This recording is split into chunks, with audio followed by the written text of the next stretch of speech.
Hey everyone! Today I'm going to show you how to build an intelligent RPA bot that reads math captions from a web page, calculates the answers, and automatically fills them into forms on the page. This is a great example of cross-page automation and dynamic element handling.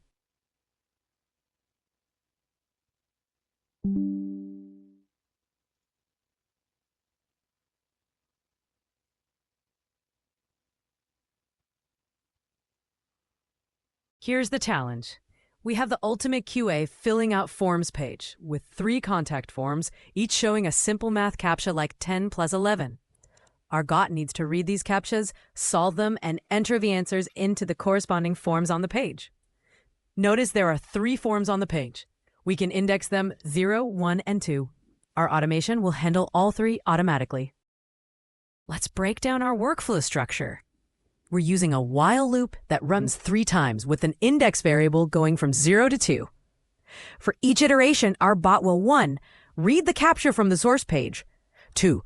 Parse and calculate the sum. 3. Type the answer into the destination page.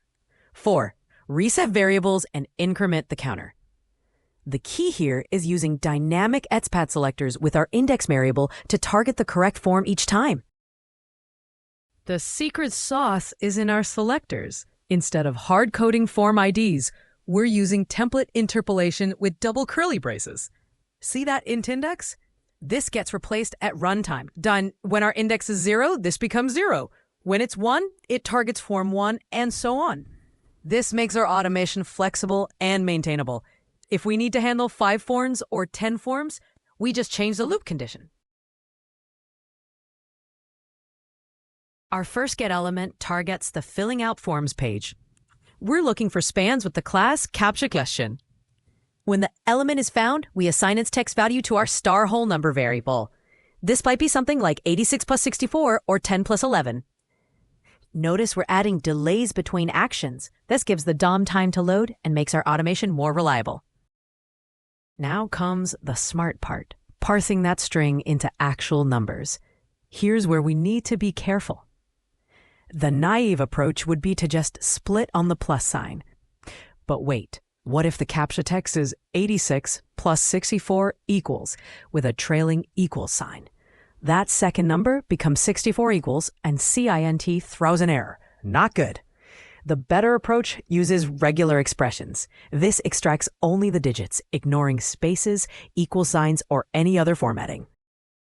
Now we switch to our destination input. Again, we're using that dynamic index in our XPath. We're targeting the input field where the answer needs to go. Before moving to the next form, we clean up our variables. This prevents data from one iteration bleeding into the next. Then we increment our index counter and the loop continues. Form 0, then form 1, then form 2, all automatically. Important prerequisites. Page must already be open in Chrome. These getElement activities don't navigate, they just search for elements. You'll need OpenRPA's native messaging extension installed in Chrome. This is what allows the bot to interact with the browser. Common pitfalls. If either page isn't loaded, the selectors will fail. If the site structure changes, your XPaths might break.